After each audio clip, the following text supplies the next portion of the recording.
Donald Trump's unlawful and catastrophic war in Iran continues to escalate. Over the weekend, Donald Trump posted an expletive-laced social media post where he says, "Open the effing straight, you crazy bastards, or you'll be living in hell. Just watch. Praise be to Allah." And then Donald Trump said that he was involved in negotiations with Iran and he thought a deal was going to happen. And yet again, he leaked this fake information, this fraudulent information to manipulate the markets to Barack Ravid over at Axios, who then published it. Then we woke up this morning to find out, surprise, surprise, yet again, there's no negotiations taking place. In fact, Iran sent back its framework if the United States even wants to be involved in negotiations, which include all the non-negotiables that they've been saying for weeks, which is what we've been talking about here on the MeidasTouch network, that they keep their ballistic missiles and Shahed drones, that they get full reparations, no ceasefire. They want full-time security guarantees forever for themselves, for Hezbollah, for the Houthis, and for Shiite militia groups in Iraq. And they said they basically want the U.S. off of military bases in the region, and they want full control of the Strait of Hormuz to set up their toll system, which they are doing right now. Donald Trump then said, actually, I'm just going to blow up all of Iran now, all of it. I'm going to destroy the entire country. He called Iran in general like a bunch of animals. He gave one of the most deranged, if not the most deranged press conference I'd ever seen today, where he said that he was the one who killed Osama bin Laden. He said he wants to run and become the president of Venezuela. He went on to, provide likely classified information about the number of special forces in this purported operation near the Isfahan nuclear facility involving the F-15E pilots, which I did a video about, which, let me be very clear, it's great news that F-15E pilot and both of them were crew members were found and safe and secure. Although there's a lot of questions about this operation involving hundreds of special forces right by the Isfahan facility, when also the CIA leaked that it was involved in a deception campaign in the area. And then we saw multiple C-130s, multiple helicopters, multiple Reaper drones were destroyed by Iran in connection with this, about $500 million of military equipment destroyed. And we'll talk about that. And now Donald Trump has basically set another deadline. And his other deadline is that by 8 p.m. Eastern time on Tuesday, if Iran doesn't make a deal with him or doesn't negotiate with him, he goes, we're going to blow up all of their bridges, every one of them, every one of their power plants, every one of them, all of their civilian infrastructure. And already today, things have escalated a lot. I mean, U.S. and Israel hit the petrochemical plants in Iran, those kind of southern Fars facility right by the Qatari northern oil field. You had the LNG facilities hit, petrochemicals facilities hit. You had universities, the Sharif University, the MIT essentially of Iran was destroyed by U.S. and Israeli strikes. And throughout all of this, Iran's out there on their various social media accounts, and they're saying, basically, bring it on. We're ready to fight. They're out there mocking Donald Trump for negotiating with himself.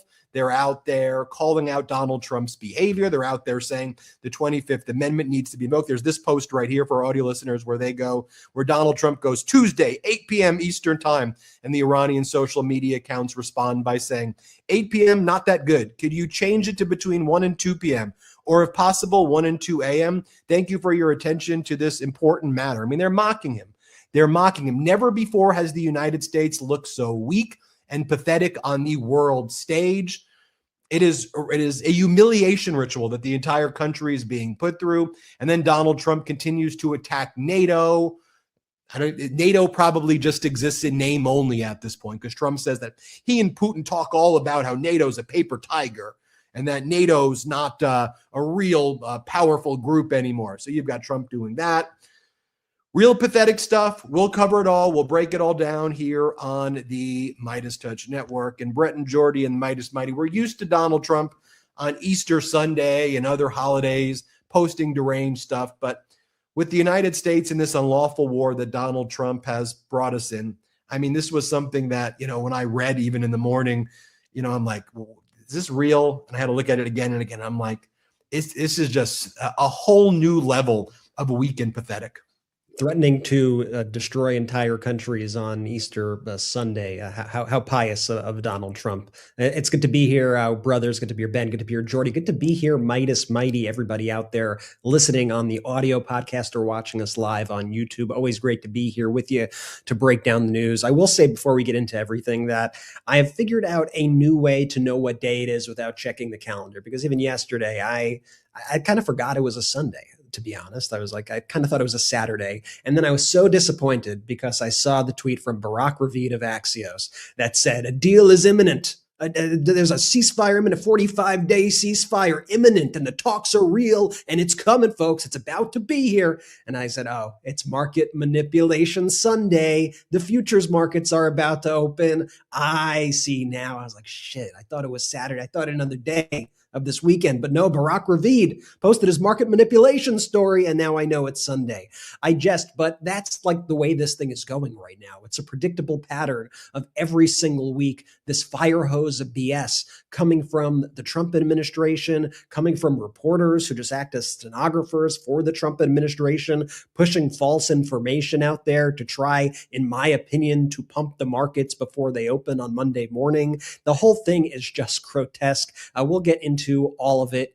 First, I got to check in with Jordy. Jordy, what's the latest? What's up, brothers? What's up, Midas Mighty? Ben, gonna just piggyback on what you were talking about earlier. Donald Trump, he sounds like a comic book villain at this point. Like, he sounds like the Joker. If you don't agree by 8 p.m. ET on Tuesday night, I'm gonna blow up your bridges. And then Tuesday inevitably comes. Well, nothing happens, right? Not that I'm rooting for him to blow up these bridges and stuff, but it's just like he is cartoonishly evil and just so stupid. And to your point exactly, Ben, this is a humiliation ritual. He's putting our entire country, every citizen in this country is being put through this humiliation ritual because Donald Trump doesn't know how to actually negotiate. He's treating this entire war with Iran like it's some episode of The Apprentice, right? And they know that he's doing that. And so he's singularly the most ill-equipped person to be handling this matter right now. And he's just so unserious. But the things he says, like, they have consequences worldwide. Benji, excited again tonight's show, brothers. Midas Mighty, where are we starting off? Yeah, and obviously the market manipulation Sunday night, it's a weekly ritual. This is so reminiscent, and the time frame is so reminiscent of COVID in 2020, right? Remember, Donald Trump said COVID was going to go away by Easter. The curve would be bent. He goes, it's going to align so perfectly. And he invoked God and that it's godly and miracles and it's going to go away because of Easter. And then it didn't. And then it got worse and worse and worse and worse and worse. Here we are after Easter. All of Donald Trump's lies have caught up with him. It's just at this point, nobody believes a word of what he's saying. Nobody should have believed a word of what he's saying. But, it still seems that he and a crew of his right-wing oligarch buds do the Ponzi scheme thing where they still try to really trade on the information as soon as, and it's shorter bursts at this point, but as soon as Barack Ravid from Axios publishes the story, they come up with new creative framings. I think this time it was like, there are like multiple countries involved in this and there's a slim chance, but people still hold hope. And, they like add new details that are just completely big. U.S. officials are telling me this, that, and the other. I mean, yeah, in a last ditch push, a 45-day ceasefire, and they like a very specific amount of days, right? Iran's never agreeing to a ceasefire, nor is Iran ever going to speak with Jared Kushner and Steve Witkoff. The last times they spoke with Kushner and Witkoff, they were invaded right after there was believed to be a deal in principle based on what the independent neutral mediators said. And they believe, this is why we study what they're saying, what they're reporting. They believe, one, anything that Witkoff and Kushner says, they're not even going to believe and they're never going to talk to them at all. And then they also believe that any type of ceasefire just provides the U.S. and Israel time to build up their munitions. Iran, despite the Trump regime and Netanyahu like portraying them as like cavemen who scream like Allah Akbar and aren't like sophisticated actors and they don't know what they're doing and they're savages and animals, right? That's the language that comes out from the Trump regime. You know, Iran has a framework of negotiation that they've always said, if you don't agree with our framework, we're not negotiating with you in the first place.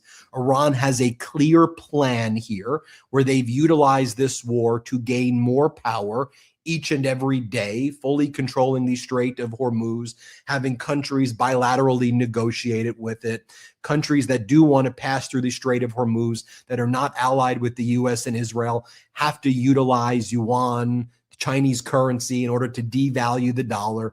They're very much aware of the missile stockpiles and the amount of munitions the United States and Israel have. They're very much aware that the penetration rate of the Iranian ballistics and Shaheeds is up significantly since the beginning of the war. Iran shoots less missiles with more precision right now. I think the last analysis that was actually done by JP Morgan, I think says that Iran now has like a 27% success rate of utilizing its weapons to hit targets, whereas at the beginning of the war, it was 3%. And so this idea by the Trump regime portraying Iran as like a barbaric group of savage animals, that's basically the language, word for word, that Donald Trump uses, belies the on-the-ground reality that it's filled with very smart engineers that know what they're doing, that have built these drones, these Shaheeds and FPVs. They are utilizing systems to shoot down American planes, American helicopters. In this one mission alone, if you believe the official narrative, the U.S. on its own had to destroy two C-130s, two helicopters, MQ-9 Reaper drones. The U.S. destroyed it all. Whether you believe the U.S. narrative that they destroyed the 8 aircrafts, or the Iranians that they shot it down, we know the F-15E and the A-10 were shot down by Iran. But all these, it's undisputed fact that all of this aircraft was shot down. We see Iran shooting the Bapco facility in Bahrain and the Kuwaiti facilities. We learned right before we went live that there was a recent strike on Kuwait where multiple American soldiers were injured, that CENTCOM and nobody's talking about. An Iranian drone strike at the Ali Al Salam Air Base in Kuwait overnight injured 15 Americans. This is what officials are telling CBS. They got to leak it because the Trump regime is not putting forward any accurate data. We truly have no accurate count right now. What's the real casualty rate? Everything the Trump regime is selling us is a lie. You have to ask, on the big aircraft carrier, when the U.S. claimed, there was a fire that was started in the laundry room. Is that really what happened? When they say, we brought in hundreds of special forces right off of the Isfahan nuclear facility to save this F-15E fighter pilot. You have to question, are you giving us, normally we would be like, okay, that's accurate information. And I don't want to veer into the land of conspiracy or how people go, but Ben, clearly this, that, and the other. I simply have to now say that most of the info we're getting out of the Trump regime, if not all of it, is a complete and utter lie. And that is deeply problematic. But Iran is increasing its capabilities, not decreasing its capabilities. And now we're at a point where Donald Trump is saying, again, by 8 p.m. Eastern time, and I'll show you what he said on this press conference in a little bit. By 8 p.m. Eastern time Tuesday, we are going to basically destroy the entire country.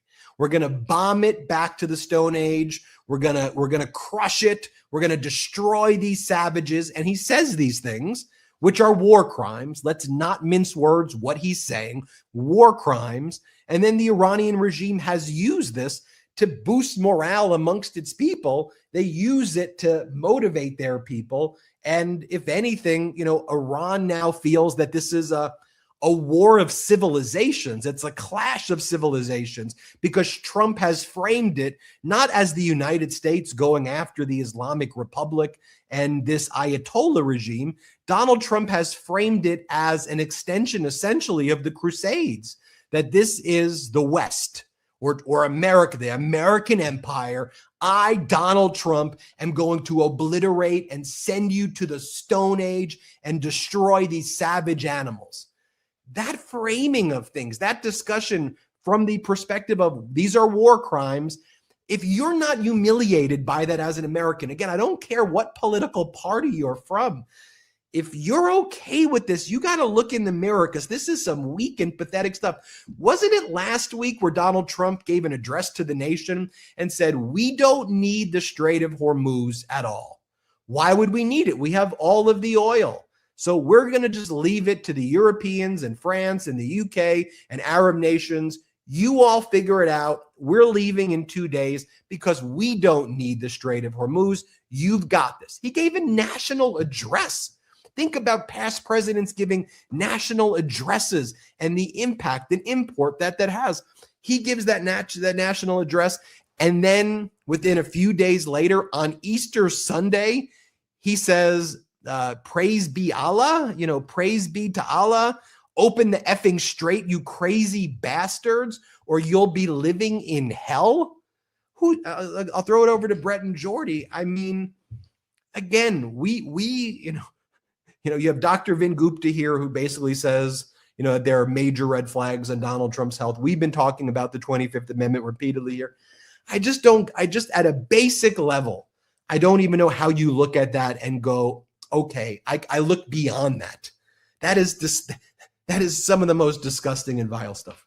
It also shows like he's kind of the world's worst poker player, right? Like it's so obvious that he's bluffing when he's like, oh, we don't need anyone else's help. We don't even need the Strait of Hormuz. It's all good. It'll open itself, everybody. Just don't even worry about it. Like a miracle, it's going to go away, And then like 2 days later to say, open the fucking strait. like it just shows you where you are. It shows that this guy's back is against the wall. And the thing that I've really just been afraid about is when his back is against the wall, that's when he's most erratic and most dangerous, as cornered rats often are. That's why I am worried about him doing some sort of major strikes or something, outrageous at this moment, because he's running out of options, quite frankly. Like Donald Trump is not winning this war right now. He's putting our troops at risk. They keep making things up like, that we have total air superiority and they're unable to get us. Next thing we know, they're shooting down our planes. They're shooting down our helicopters. And the fact that we even had to do that rescue mission to begin with shows the precarious situation that we are in. And meanwhile, yes, that was a heroic rescue that we witnessed. And I got to say, the United States military, the best military there is, our troops are incredibly impressive at doing operational duties. However, our leadership is absolutely awful right now because our leadership is Donald Trump and Pete Hegseth, just utter buffoons who are sending these troops into really dangerous situations and unnecessary situations. And with their rhetoric, the rhetoric of Hegseth and the rhetoric of Donald Trump, they are invoking all of that religious imagery that Ben was saying. I was called you Donald Trump. That Ben was saying before. I know, right? Invoking all that religious imagery and that rhetoric that Ben was speaking about before, and everything that they're doing right now, it's almost as if their messaging is designed to turn everybody in that region against the United States and turn all the Iranian people against the United States. And frankly, I'm like sickened to see my tax dollars right now be spent on this stuff, be spent on Donald Trump right now, to be threatening war crimes, committing war crimes in the Middle East, saying, I'm going to blow up this power plant and I'm going to blow up this bridge and we're blowing up this university and blowing up a girls' school. This is all really twisted, demented stuff that we are watching right now that is way beyond the pale. But these people in our government right now are just letting Donald Trump do it. And it is absolutely sickening. And now we have all of these people, these sympathetic Iranians, to the United States cause, people who would have welcomed us actually early on if Donald Trump actually did something when he told them to protest en masse and get out into the streets. But now these people view it as existential, like Ben was saying, right? This has been an existential battle right now. And I brought this up a few episodes ago. It's a war of choice from the United States. This is an existential war for Iran. They are quite literally fighting for their existence. And now it's not just the Islamic Republic fighting for their existence, but it's the people in Iran fighting for their existence, the everyday people there. And when you hear Donald Trump talk today, quite frankly, he could have gone out during this press conference and he could have said, he could have talked about the heroism of our troops and talked about the rescue mission and spoke about the pilots and spoke about what they were going through. Instead, he went out there and said, yes, the Iranian people, they actually love when we bomb them, and we're going to bomb them even harder. And they celebrate when we bomb them. And they actually get upset when they stop hearing the bombs dropping on their schools and their universities. They get sad. They say, please, sir, more bombs, more bombs. This is the behavior of a sick, delusional madman. And every piece of intelligence that has come out throughout the last few weeks has completely contradicted everything that he has said in public. So right now, it's really tough to honestly even infer you have to infer what's going on, because it's actually kind of impossible to understand the facts, what actually happened during that rescue mission. How many troops are actually injured? How many casualties do we actually have? How much military equipment is actually damaged? We simply don't know a lot of this information, and we have to get it from secondhand sources because the United States government right now cannot be trusted to tell the truth at all. Exactly. You can't take the Trump's regime word for anything. Our leadership, our quote unquote leadership in this country, is absolutely failing our citizens and our soldiers, and especially our soldiers. Like, I just want to continue to emphasize that. Like, remember when Hegseth said during the presser not too long ago? I have the quote right here. I'm just going to read it. We will keep pressing. We will keep pushing, keep advancing. No quarter, no mercy for our enemies.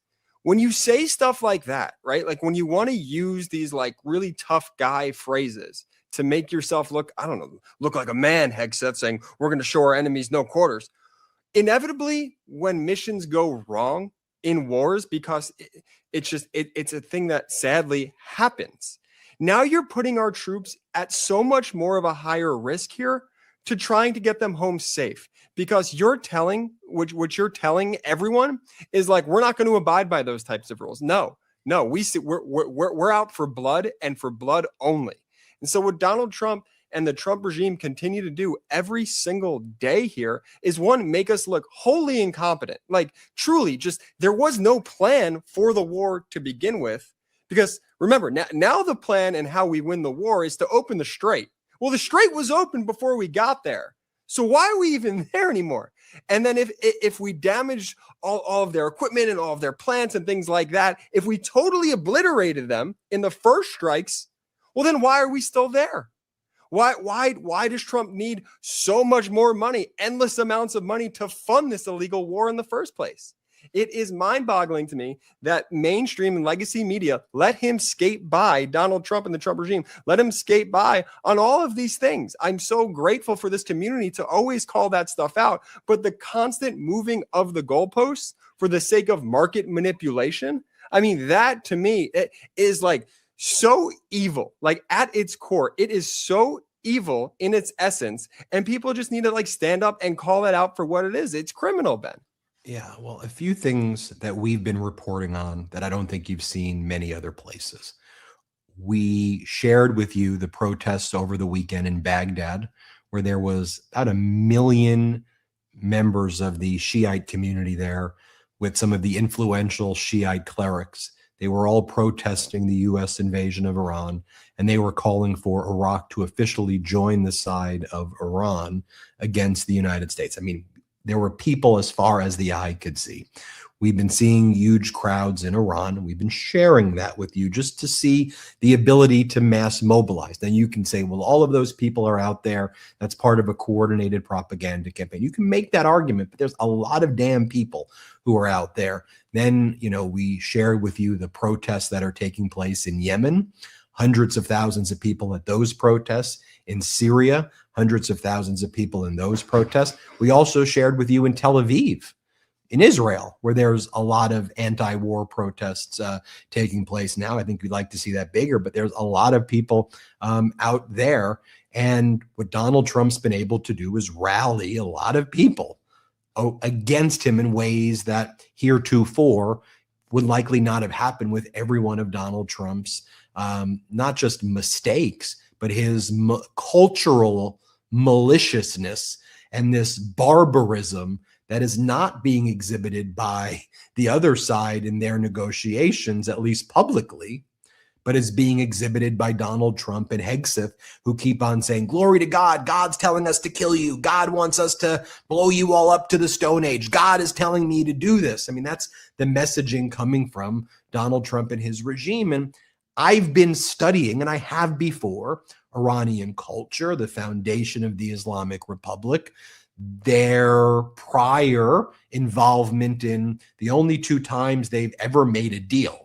The Islamic Republic was to end the Iran-Iraq war, where they learned a lot from that when they were willing to commit lots of lives in that fight that lasted years and years and years, and the Obama deal were the only two times they really did a negotiation and made a deal. When you study their negotiating tactics or the kind of cultural aspects of how they perceive their role in the world, they view it through what's called a principalist framework, and that ultimately they're not transactional.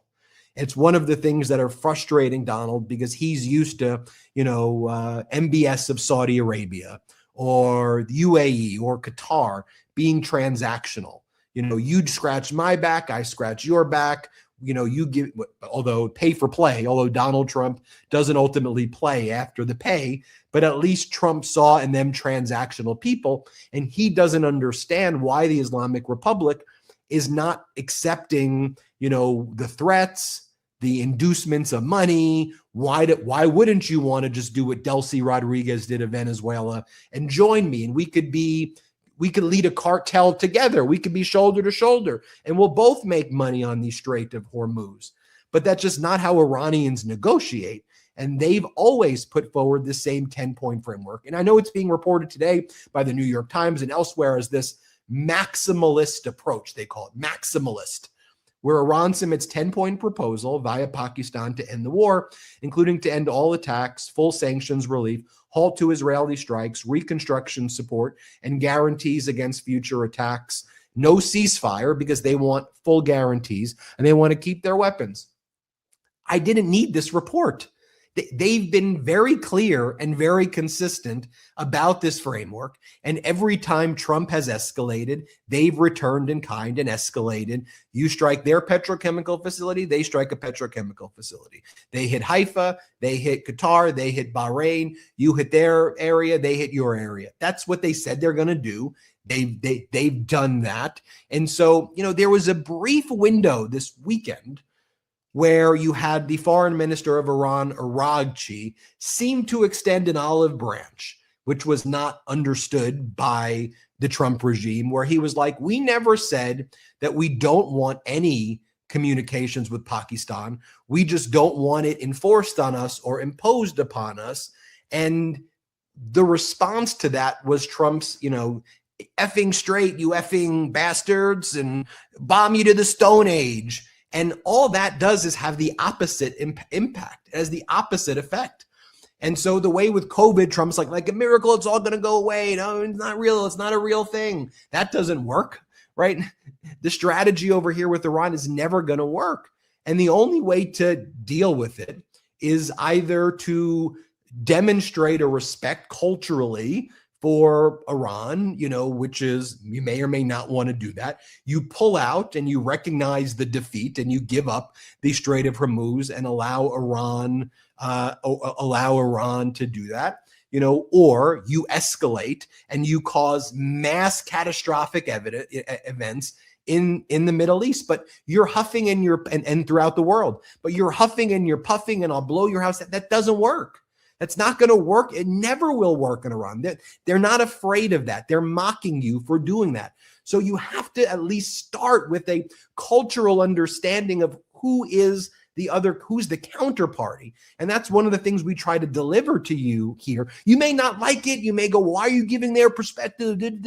I just want everybody to see the dynamics that are at play so we truly understand what's happening, not just the frantic headlines. we'll leave there for now. We've got a lot. I'll just say, let me just say this quickly. Like Iran has been hitting back at the U.S. quite frequently now because they're saying, how are we supposed to trust that they're even serious about diplomacy? And I think you could see why they would come to that conclusion when you see Donald Trump saying, open the effing strait, you crazy bastards, F you, we're going to blow it up, we're going to blow up your power plants.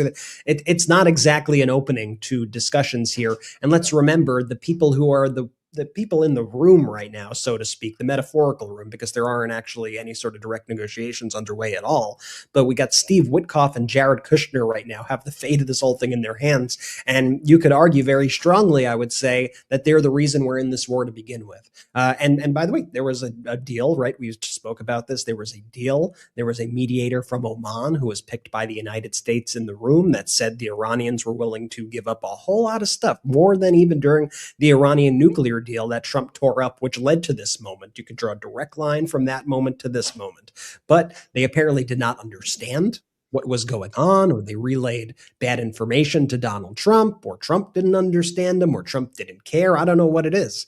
But now we are relying on Jared Kushner and Steve Witkoff and Donald Trump right now to try to negotiate something. The whole thing is just unserious, but it is incredibly dangerous.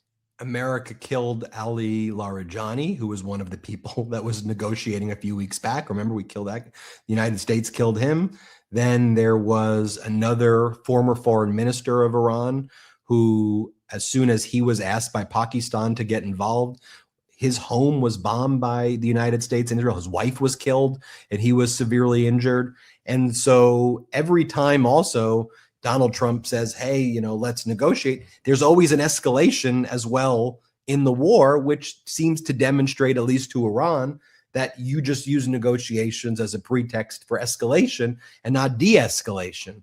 And so I gave you the framework. One of these things either have to happen. Either you're going to escalate and cause a catastrophic event for the world of proportions we haven't, ever, aren't even able to fathom.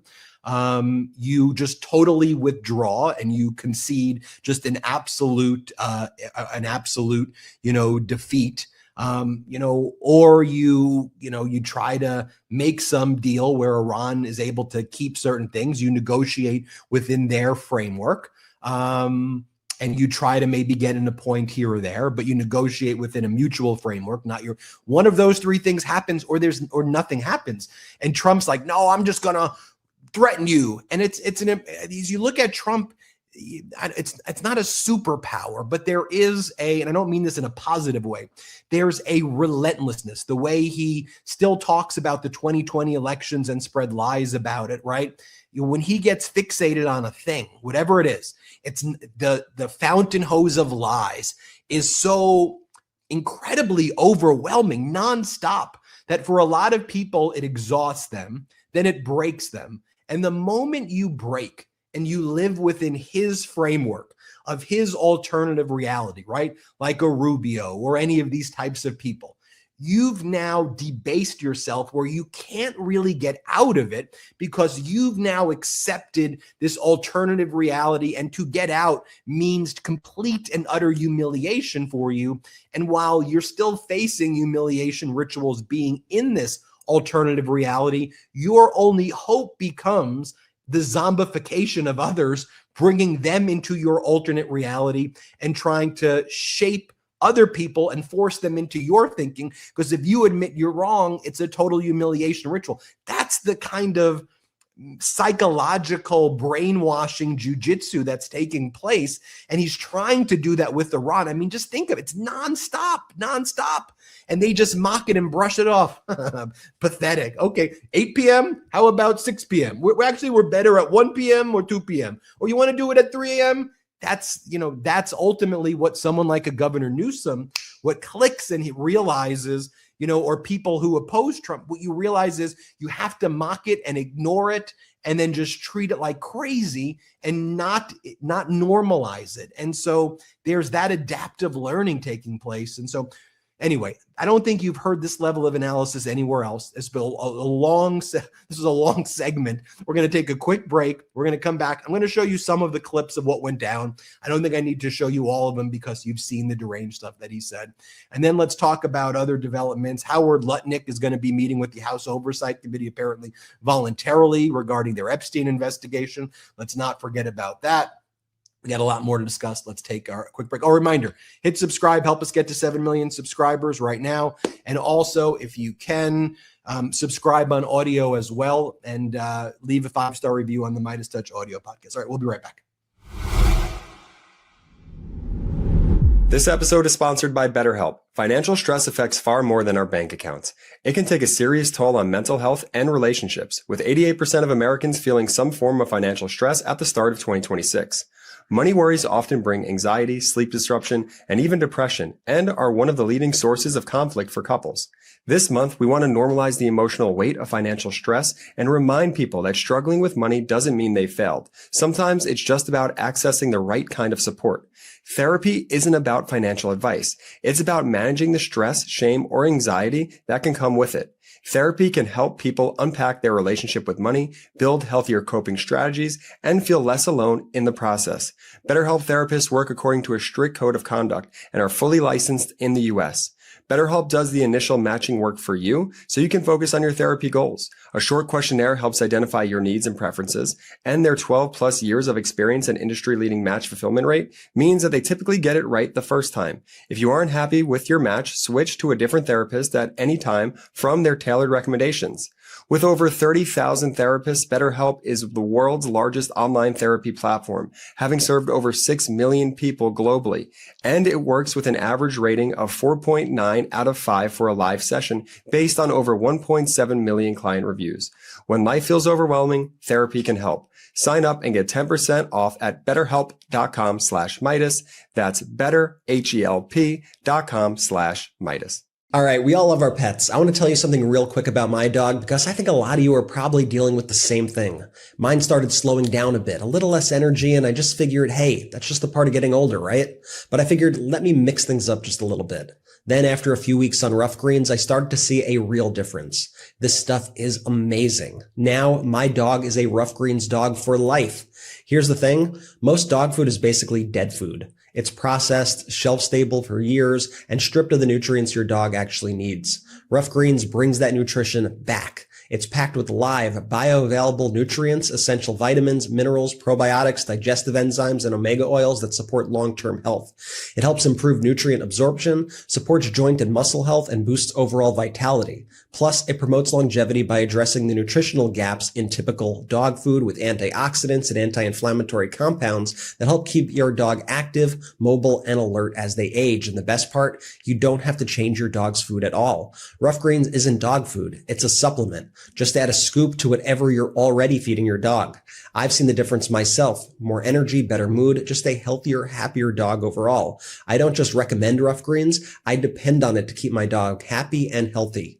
Don't change your dog's food. Just add Rough Greens. Rough Greens is offering a free Jumpstart trial bag. You just cover shipping. Use discount code MeidasTouch to claim your free Jumpstart trial bag at roughgreens.com.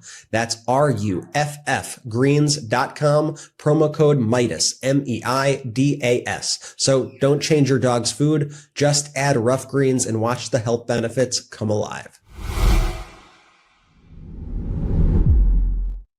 Let's go. Shout out to our sponsors. Links in the description of both the YouTube and the audio. Use the links, use the codes. If there's an exit survey, let them know we sent you. I really love that Rough Greens especially. Definitely check that out. Use the code Meidas. Benji, before I toss it back over to you, I just wanted to say this. And I know I said this on the podcast before, but I just think it's worth repeating, is that Donald Trump is not a great businessman. Right. I just think it needs to be said plainly, just like that, because there are far too many people, especially in the right wing and corporate media ecosystem, that truly believe he is.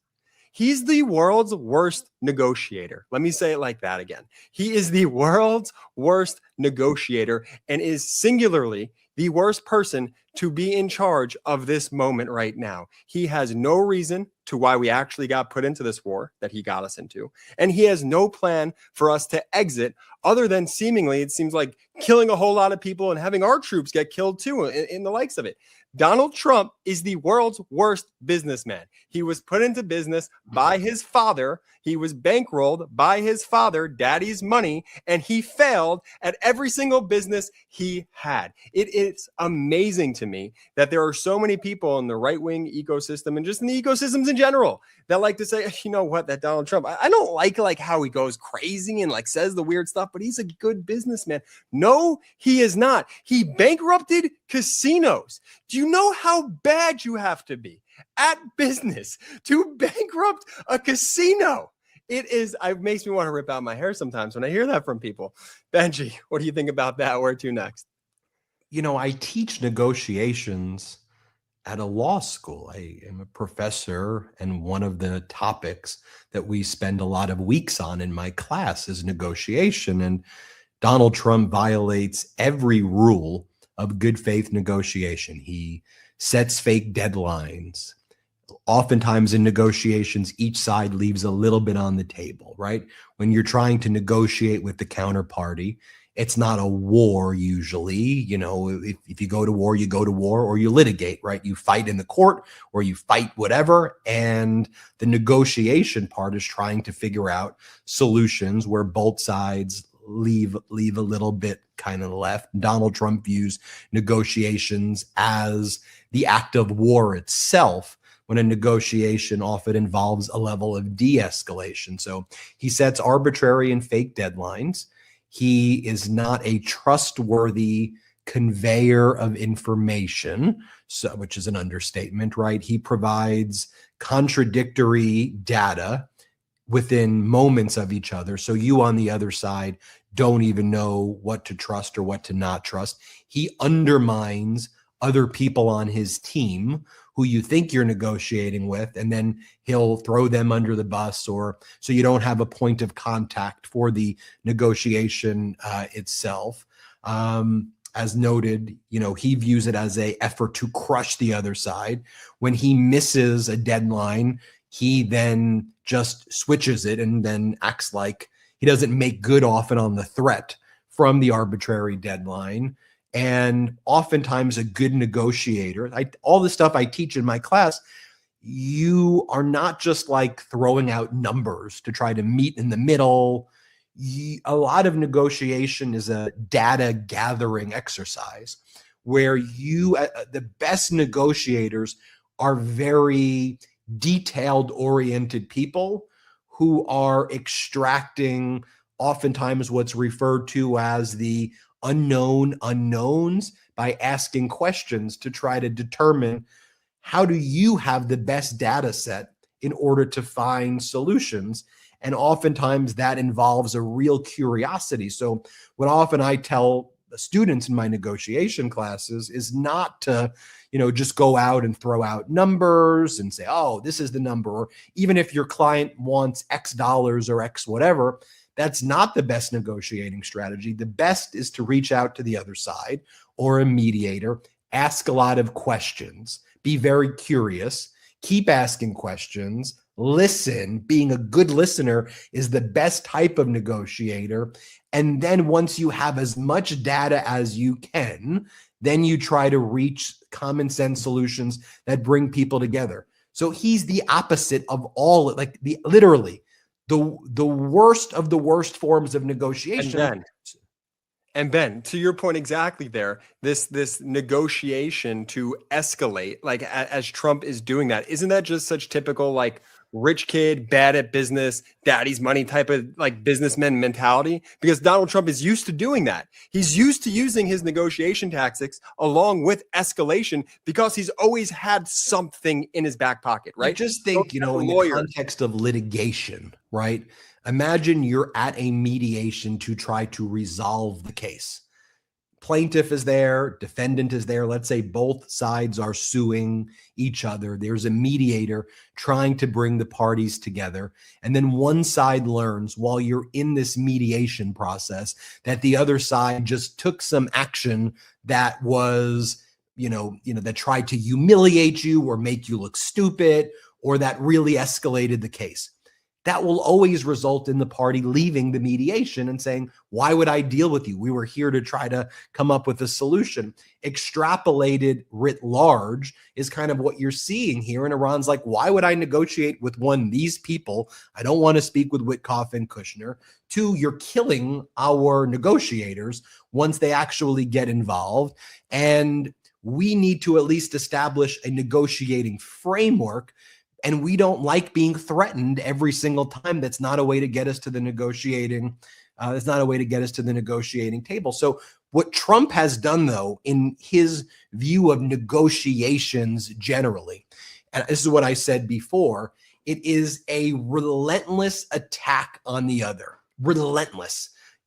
Bring the family in, attack this person, give them nicknames, mock them, flood the zone, get others to start, ganging up with you to pick on the person, really attack the weak side over and over and over again, and try to pound them down and exhaust them and tire them out with just a relentlessness that most human beings don't want to deal with this crap, right? Most human beings want to go and spend Easter Sunday with their family, right? Or they want to go, to do something with their children or grandkids, or go out with a significant other or friend, or have a dinner or have a meal or take a walk or do these things, right?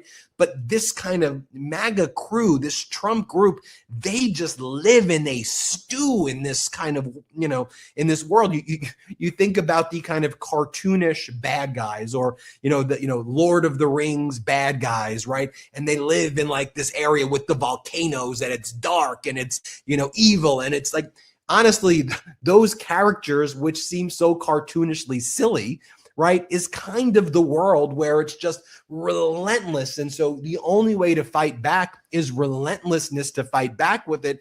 And you really can't negotiate with it because it's all done in bad faith. Anyway, I know I took us on a journey there, but I wanted to give you my insight into the way I teach negotiation, in a law class for law students and undergrads.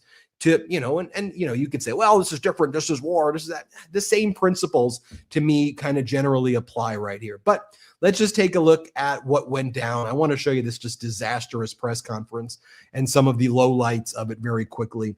So here's where Donald Trump says that he wants to be the president of Venezuela. And again, he keeps on mentioning Venezuela, and I have such high popularity. And he's not like joking. He genuinely wants to be the president of Venezuela. Here's what he says. Let's play this clip. And we, just so you understand, the people of Venezuela, they say if I ran for president of Venezuela, I'm polling higher than anybody has ever polled in Venezuela. So after I'm finished with this, I can go to Venezuela. I will quickly learn Spanish. It won't take too long. I'm good at language. And I will go to Venezuela. I'm going to run for president. But we're very happy with the president-elect that we have right now. So to me, he's not joking there. Like, that's not him. He's not being funny. He genuinely wants to be the president of Venezuela. The fact that he keeps comparing it to Venezuela too has to just be like, that, to me, that's a disturbing sign for all the Iranian people, because, I get if there's one comparison that it seems from all like the kind of leaks and stuff that we've heard is that Trump really believed that this Iran mission might be like Venezuela in terms of the speed, that he'd be able to get in and get out and everything would just be done, boom, out, done, good. That's clearly not the case. The Iranian regime views this as existential. The Iranian people view this as existential, and they're going to fight this out till the end, so it seems.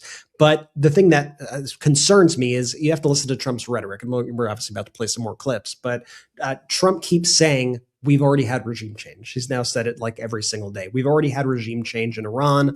And he oscillates back and forth between yesterday saying, these are you all are crazy bastards, he said. And then saying, the people in this new regime are actually far more easy to deal with. They're actually way easier and way chiller to deal with. These people are reasonable. And so you can't have both. But just like in Venezuela, what did he do? He left the Maduro regime in charge, with Maduro's second in command now leading the country, with the same restrictions on freedoms that those people had beforehand.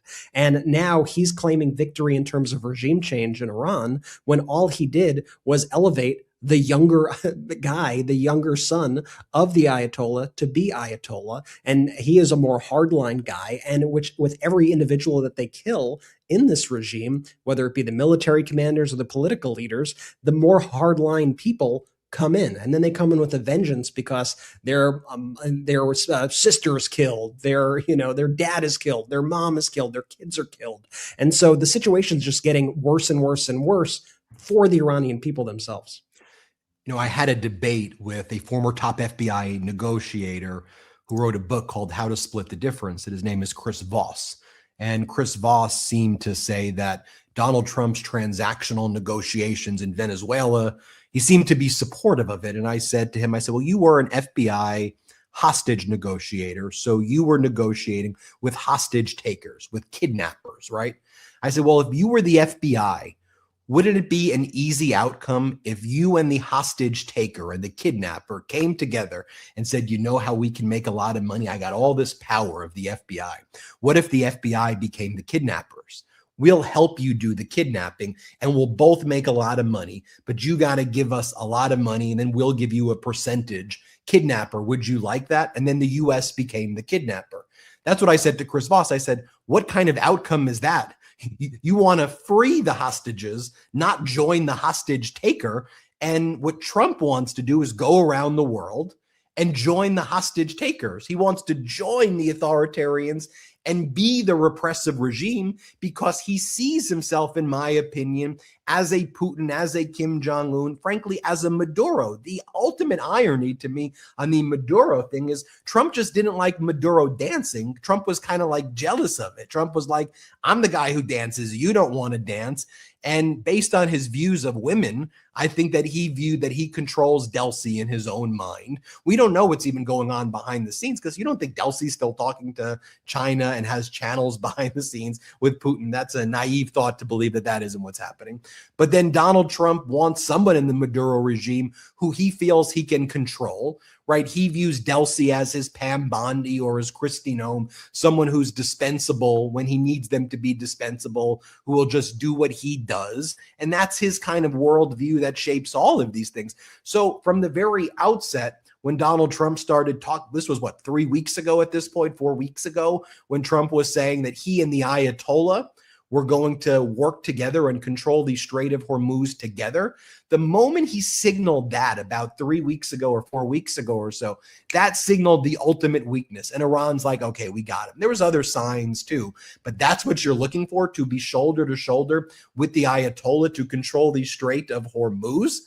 So what message does that also send to people in Iran who may otherwise be sympathetic to you to stand up to the regime if they know the best case scenario is Donald Trump and the Ayatollah forming a joint venture LLC together and going into business together? I mean, that very framing of things is destructive and already undermines any ability to lift up a popular support to the extent it existed and certainly doesn't exist right now, anymore. The idea that beaming Trump and Netanyahu's image and name, image, and likeness into the homes of people in Iran would be a net plus, and that's the way to go about it. I mean, they did things like that. I mean, they're, regardless of all the intelligence the United States has and the military and the sophistication and all the weapons in the world, in the hands of someone who is weak, who is insecure, who's a malignant narcissist, who thinks they know everything when they know nothing, who tries to or cast the other side in terms that are just completely, inaccurate. Someone who's out there saying, oh, what are they going to shoot us with? Their BB guns? What do they got? BB guns? No, they have Shahid drones by the thousands. They have ballistic missiles, probably still by the thousands. They have FPV drones that they've now given to other countries, to their militia groups in other countries, along with sophisticated ways to evade the drone jammers. So that's what we've got going on there. And then he gives this deranged press conference where he's like, I killed Soleimani, and if I didn't kill him, things would be much worse today. And you know who I killed? Bin Laden. I'm the reason that bin Laden got killed. What are you talking? You the reason that bin Laden got killed? Again, this is demented stuff. Here, play this clip. It was so easy. I terminated that, and then the B-2 bombers. And I did one other thing. I had killed Qasem Soleimani, who was an evil genius. And the reason I did it, I heard he was going to knock out 5 of our military bases. And had he lived, I believe we would be fighting perhaps a different Iran right now, because he's never been replaced, you know. And I did one other, but this one was not picked up. Osama bin Laden. If you read my book, I said you got to take him out 1 year before the World Trade Center came down. So I wish you'd read the book. But I'll pass it to you, Jordy, but it basically 3 times the amount of military bases that he just referenced have already been destroyed in the war. 13 American military bases right now in the region have been fully evacuated and have been pounded and pummeled by Iran right now. And so, again, there's those realities of what's happened on the ground. And Jordy, he's saying that he's the reason. Can I just say before Jordy goes, I feel like that's like saying, you know, after PlayStation 1 came out, I was like, they got to make a PlayStation 2. They should have taken my advice. And then they took my advice. So I am the creator of the PlayStation 2. Isn't that like it's like the same logic? Like, okay, dude. that is quite the comparison, B. But I think you're onto something there. Look, I'm not saying this for clicks. I'm not saying this for clout or whatever. And I'm certainly not saying this to get Donald Trump out of any future potential prosecution that we all would like to see around here. But this is not a stable man. This is not a quote unquote stable genius. This person is really not in their right mind. When he's up there speaking the way he is, it is so deeply embarrassing to me as an American that I have to say, that's my president, right? That's not the position of how it was taught to me growing up, of how someone behaves themselves and acts. It really it hurts me to a level that I can't even truly define when I see him up there.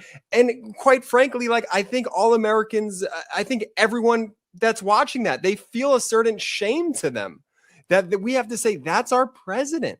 That's the person who's supposed to get us out of the situation. He said we won, and now we're going to bomb them, and now we need more money to bomb them, and we've actually destroyed all their facilities, and we've done all of these great things. This guy's a maniac, right? This guy is truly out of his damn mind. There is nobody steering this ship, and he surrounded himself by a bunch of yes men, by a bunch of people that just want to talk about him and how great he is. It is quite literally the most dangerous position that we could be in as a country, that this person has the nuclear codes. And I'm not ruling it out that he wouldn't use those. I'm not going to dive into conspiracies or whatever, but we're charting into some really uncharted waters. Right? This is some really scary stuff that we're witnessing play out, because again, he's got no one next to him that's going to check him. That's going to be like, hey, maybe if we did it this way or this way. No. And this guy is so far gone mentally, in my opinion, that he will do whatever just to leave his mark on this country and on the world. And it terrifies me. It genuinely terrifies me, Brett. You know, one data point I want to bring up as well. This is, we've been seeing this trend happen, but the United Kingdom will refuse to allow the United States to use its air bases, particularly the Royal Air Force Base Fairford and Diego Garcia, which long-range strategic bombers with the U.S. Air Force had previously utilized on a case-by-case basis to carry out strikes in Iran for missions that target Iranian bridges, power plants, and other civilian infrastructure, citing concerns that such strikes could harm civilians and constitute war crimes, senior officials are telling iPaper. So we already know, Spain and France and Italy and Austria and Switzerland. And now we're seeing the people were saying, all right, UK, he keeps on attacking you. When are you going to step up? And the UK saying right now, if whatever your mission is here, we will be held responsible for war. Keir Starmer and all the UK, they will sit on war tribunals in the future. That's where this is heading, in my opinion. This is heading to war tribunals in the future. These are undisputed war crimes that he's leaving a trail of publicly. And it is, and other countries are now like, we ain't doing it. We're not doing this. And that's a big development, by the way, that the UK is out. We'll be right back after our last quick break of the show. A reminder, hit subscribe. Help us get to 7 million subscribers. Subscribe to the MeidasTouch on audio. Help our audio podcast grow. And leave a 5-star review on audio. We'll be right back after this quick break. Ever wake up sweaty, freezing, or just uncomfortable? The temperature in your bedroom can make or break your sleep. That's why I switched to Miracle Made sheets. They're inspired by NASA technology and use silver-infused temperature-regulating fabric to help you sleep perfectly all night long. Miracle Made sheets feel just as good, if not better, than sheets you'd find at a 5-star hotel, but without the steep price tag. Smooth, breathable, and ridiculously comfortable. Thanks to their antibacterial silver technology, Miracle Made sheets stay cleaner and fresher up to 3 times longer than regular sheets. That means fewer odors, fewer wash cycles, and way less laundry. All that hidden bacteria in regular sheets, it can clog your pores and cause breakouts. Miracle Made's antibacterial design helps you sleep cleaner and clearer night after night. Miracle Made sheets are crafted with NASA-inspired silver-infused fabric that helps regulate your body temperature. Hot sleeper, cold sleeper, it doesn't matter. These sheets help keep you in the comfort zone all night long. Upgrade your sleep or give the gift of better rest. Go to trymiracle.com/Meidas to try Miracle Made sheets today. You'll save over 40%, and when you use the promo code Meidas, you'll get an extra 20% off plus a free 3-piece towel set. They make for an amazing gift, and with a 30-day money-back guarantee, there's no risk. That's trymiracle.com/Meidas, code Meidas at checkout. Thanks to Miracle Made for sponsoring this episode. I want to talk about something right now that is super important, and that's privacy. Delete Me makes it easy, quick, and safe to remove your personal data online at a time when surveillance and data breaches are common enough to make everyone vulnerable. It's easier than ever to find personal information about people online. Your address, your phone number, even your family members' names can be just sitting out there, and that could have real-world consequences. We're also seeing more and more bad actors digging up that information and using it to target people, whether it's political figures, journalists, or just everyday folks speaking their minds online. As someone with an active online presence, privacy is really important to me. I've seen how quickly things could escalate when your personal info is out there. Even if it has not happened to you, you probably know someone who's dealt with harassment or worse. Taking steps to remove that data just makes sense. Take control of your data and keep your private life private by signing up for Delete Me, now at a special discount for our listeners. Get 20% off your Delete Me plan when you go to joindeleteme.com/Meidas and use promo code Meidas at checkout.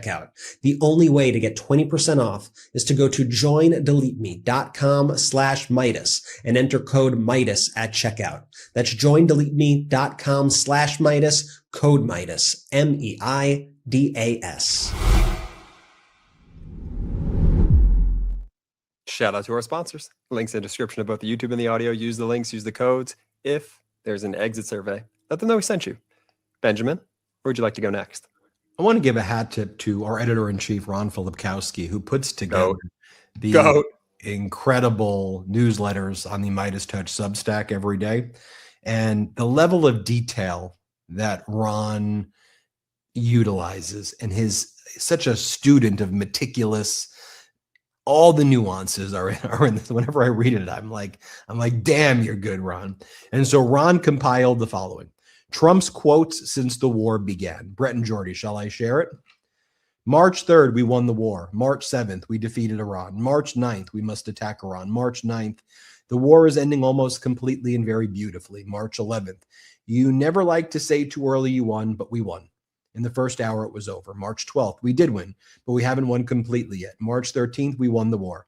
March 14th, please help us. March 15th, if you don't help us, I will certainly remember it. March 16th, actually, we don't need any help at all. March 16th, I was just testing to see who's listening to me. Also, March 16th, if NATO doesn't help, they will suffer something very bad.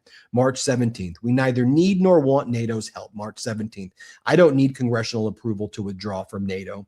March 18th, our allies must cooperate in reopening the Strait of Hormuz. March 19th, U.S. allies need to get a grip, step up and help open the Strait of Hormuz. March 20th, NATO are cowards. March 21st, the Strait of Hormuz must be protected by the countries that use it. We don't use it. We don't need to open it. March 22nd, this is the last time I will give Iran 48 hours. Open the strait. March 22nd, Iran is dead. March 23rd, we had a very good and productive talk with Iran. March 24th, we're making progress. March 25th, they gave us a present, and the present arrived today, and it was a very big present worth a tremendous amount of money. I'm not going to tell you what the present is, but it was a very significant prize. Also, March 26th, make a deal or we'll just keep blowing them away. March 27th, We don't have to be there for NATO. March 28th, nothing really major, he said on that day. March 29th, claimed talks were progressing. March 30th, open the Strait of Hormuz immediately or face devastating consequences. March 31st, claimed a deal was very close and then Iran would do the right thing. April 1st, we'll see what happens very soon. April 2nd, a deal was very likely, but we'll continue strikes if not. April 3rd, something big is going to happen. April 4th, Iran must comply immediately or face further consequences. April 5th, open the fucking strait, you crazy bastards, or you'll be living in hell. Just watch. Praise be to Allah. Are you getting COVID PTSD with that list right there? I mean, like, it couldn't be. You are so right. You are so right. It's the correlation between how he's handling this and COVID. I mean, he said a day draw one, straight right? line. When you see that list and it's read the way I just presented it and drafted the way that Ron drafted it, you don't think in Iran they're reviewing it that way? Like, I know Donald Trump doesn't think they have intelligence services and there's all running around with BB guns in caves. That's not what's happening. What do you think the French intelligence service, the UK intelligence services, Australia, Canada, European Union more broadly, Germany, Japan, South Korea, South America, Central America, Africa, Mexico, other Asian countries, how do you think they're reviewing it at the highest level? Like, they're all probably saying that Donald Trump is just a demented human being who's basically like possessed, and there's no reliability there. Their strategy seems to be kind of manage it, manage it like a patient in a hospice. Like, manage it. Yes, Donald. Okay. You want to send Mark Rutte over, the Secretary General? Mark Rutte will show up. Who else do you want to send over? Send over this person, and they kind of embarrass themselves. But it's like they're showing up at the, I'm not trying to be rude here, but it's like they're showing up at the facility and they're saying, okay, Donald, yeah, we hear you. We're hear you, because I think their plan, if they think they can do it, but I think it's naive, is to run out the clock, keep NATO functioning at some level that at least doesn't just totally destroy the existence of the organization.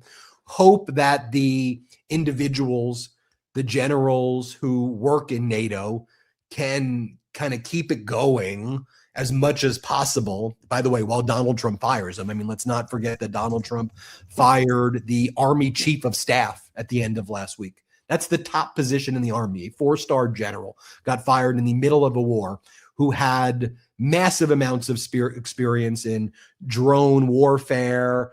The guy's name is Randy George, like one of the most beloved people in the United States Army, right? Was fired by Pete Hegseth and Donald Trump at the end of last week. And he joins 22 or so top admirals, generals, military leaders over the past 12 to 14 months. And a number of them have been fired in the past few weeks. By the way, Iran posted an image. We did regime change, and it shows all of the admirals and generals and military officials who the Trump regime has fired. But with those people comes huge amounts of experience. So this idea that you can try to hope that the Randy Georges of the world and the C.Q. Brown, the former chairman of the Joint Chiefs, that they can exist in this, the moment they exercise competence, Hegseth gets rid of you right away. Like, you get fired. So to me, the only thing Donald Trump responds to is force to force. So the only way you can deal with it is not to appease it. Like, it's sad to say, but if you're NATO, you have to call his bluff, and you got to be like, all right, it's done. Why would we want to be a part of an organization where you keep lifting the sanctions against Russia and helping Russia attack your own troops? Where you're going out of your way to help Russia and praise China and say you're more focused on your meeting with Xi Jinping coming up, and you think they're your friends. I think you just have to say, fine, we don't want you. And then that's the only way you can teach him or deal with him, is just to say no, and then he'll do his temper tantrum. But that's why, to your point, Jordy, he's a bad business person who's bankrupted so many things. Eventually, after dragging things on, turning a bad decision into a worse into a catastrophe into a bankruptcy. When having some layers of accountability may have been able to fix some of the problems, the malicious problems he may have created in these organizations.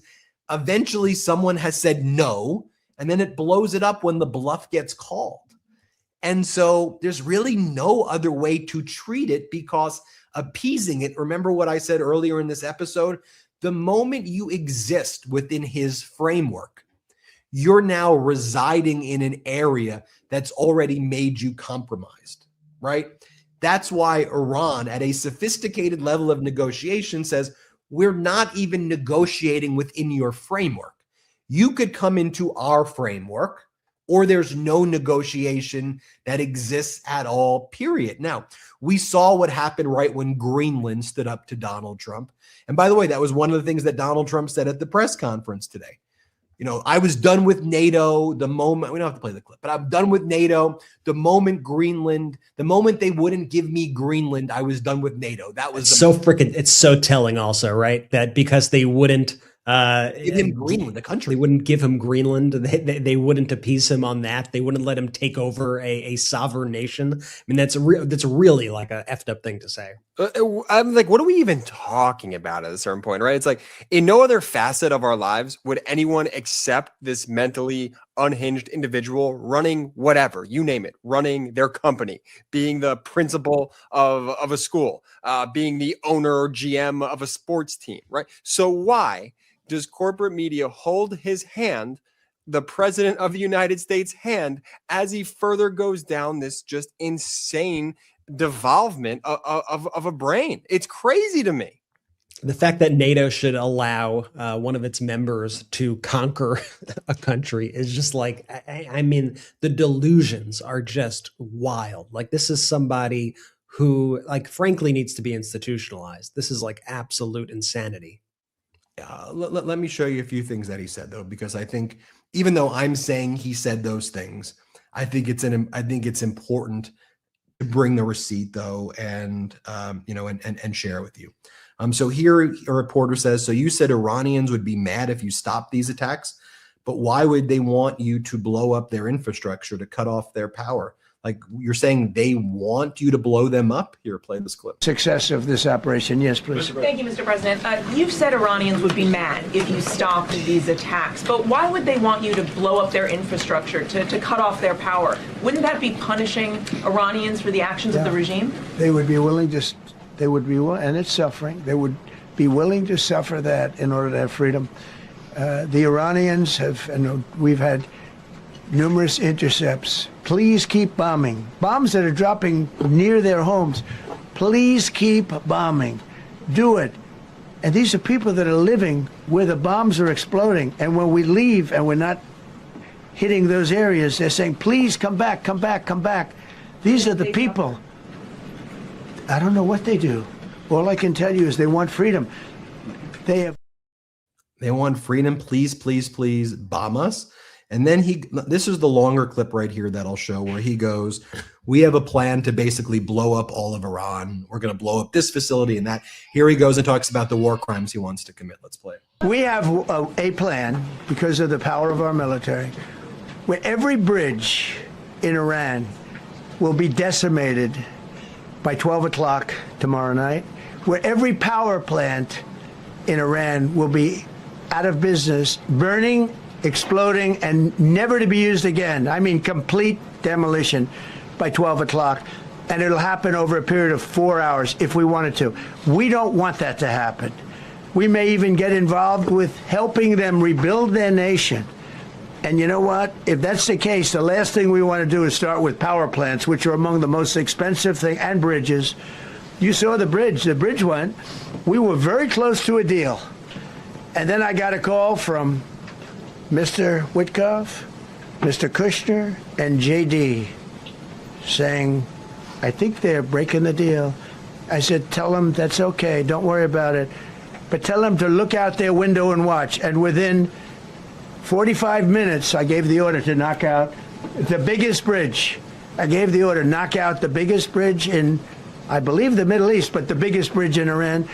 And within 10 minutes after I gave that order, that bridge was was over. So do I want to do that? No. Do I want to destroy their infrastructure? No.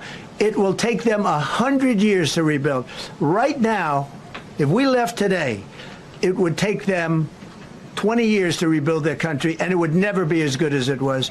And the only way they're going to be able to rebuild their country is to utilize the genius of the United States of America. Sick language right there. And then here's what he says about NATO being a paper tiger. And I have to show you him saying the Greenland thing, just so there's no dispute that I'm being hyperbolic or making it up or exaggerating. Like, it's so damaging and deranged that you have to hear him say it. Let's play it. No, NATO is a paper tiger.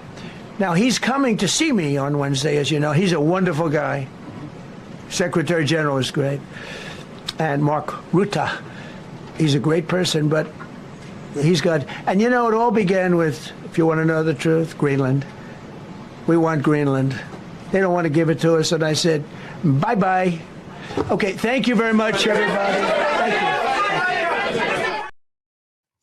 Absolutely deranged. Brett and Jordy. Real quick, Brett, before you go. So I was watching CNBC's coverage of this. I don't know why. That's where I decided to watch this one.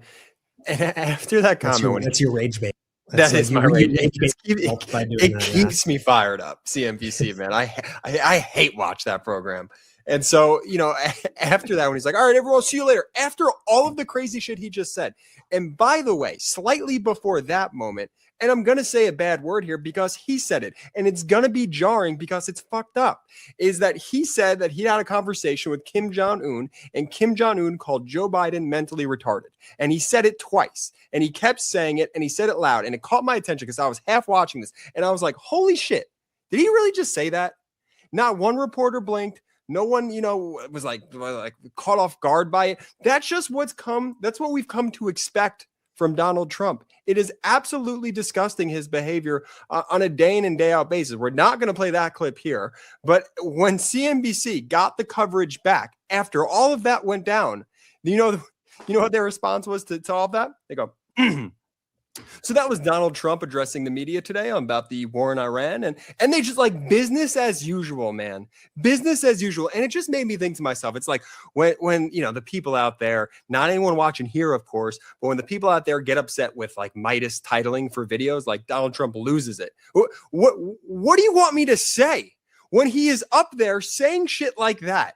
He's like, in no way, shape, or form is any of this normal. And I'm not going to gaslight our audience into thinking any of this is normal. And we're not going to do that here as a network. This is unprecedented shit. This stuff is bonkerland. And you can't treat it like CNBC treated it when they got the coverage back, when they go, so that was Donald Trump addressing the media today about the war in Iran. I'm like, what are you talking about? I was losing. I hate watching that program, Brett. I feel like, have you heard about like people going to rage rooms? Have you ever heard of rage rooms? Yeah, I've heard of these things. I've had friends go to rage rooms and they like love it. It's like, for those who don't know, like rage rooms are places you could go to, like you pay money to do this, and to get your anger out, you go to this like room where you're like protected and you're wearing proper equipment and stuff.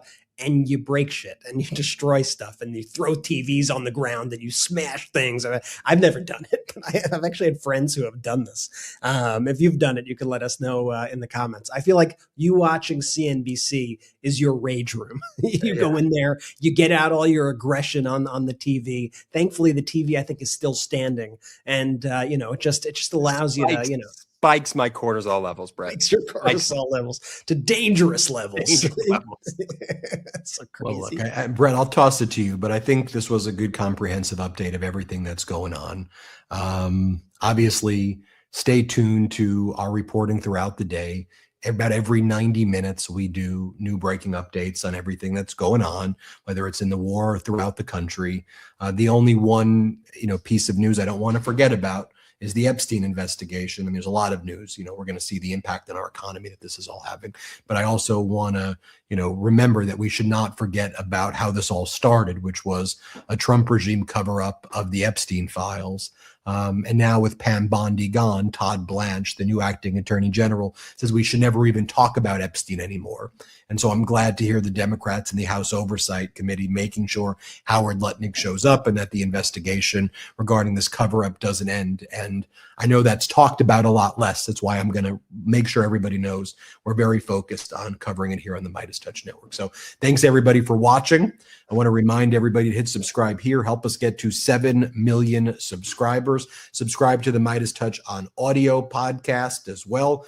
Help us grow on audio. Leave a 5-star review on audio. We're grateful for all of you. Thank you so much from the bottom of my heart. Let's just keep growing this.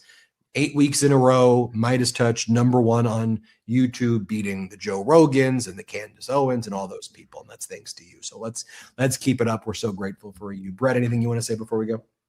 I've got nothing to add. Jordy, take us out. Shout out to the Meidas Mighty. The Meidas Mighty standing strong